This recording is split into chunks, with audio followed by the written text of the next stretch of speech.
Marami nga ang nagtatanong sa atin mga brad kung kanino at saan nga natin pinagawa ang ating mobile cafe. Kung sino nga bang nag-design, sino ang gumawa ng woodworks at maging ang mga electricals nito. Kasabay na rin yan ang pag-i-install ng iba pang mga electronics dito. Mula nga mga brad sa isang simpleng TBS King Cargo ay naisipan kong i-modify ito bilang isang mobile cafe na medyo kakaiba at siniguradong magiging attractive sa mga makakakita. At nang dahil sa isang simpleng imahinasyon mga brad ay naisip ko nga ang design na ganito. Ang idea dito mga brad, nasa labas ang bar. Yung tipong nakikita nyo habang ginagawa yung order nyo drinks. Possible din mga brad na kung gusto nyo maranasang maging barista o totoong barista ka, ay pwede nga na ikaw rin ang gumawa ng sarili mong drink. At dito nga sa ginagawa nating mobile cafe mga brad, gusto ko nga na may interaction din ako sa inyo na magiging customer ko. Na hindi nga lang kayo basta nagiging customer ko kung hindi nagiging kaibigan ko na rin. Sobrang hirap nga mga brad bago natin nabuo itong ating mobile cafe. Dahil from imagination to application, trial and error din tayo sa mga sukat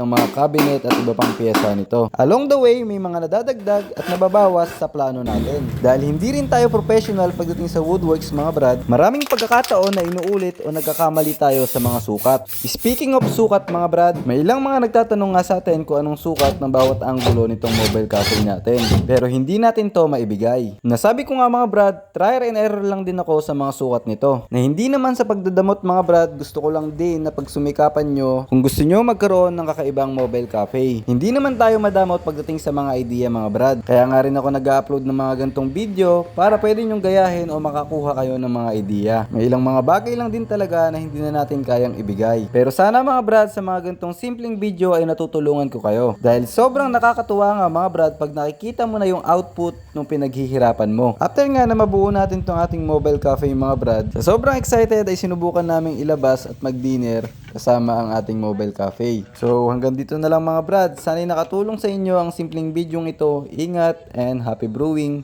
Bye bye.